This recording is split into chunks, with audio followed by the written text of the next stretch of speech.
but you need to get ready to school or you'll be late. You have 2 minutes to go to school, so let's get ready 2 minutes. And I have already this habit.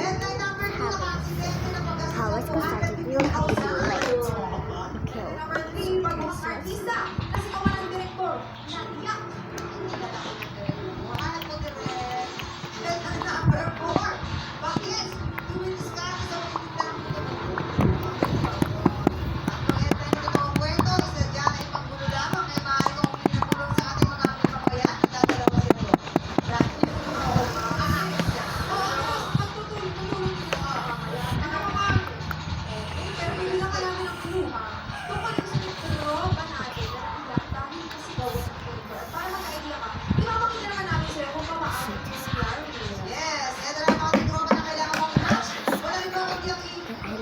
Ibabang bisita.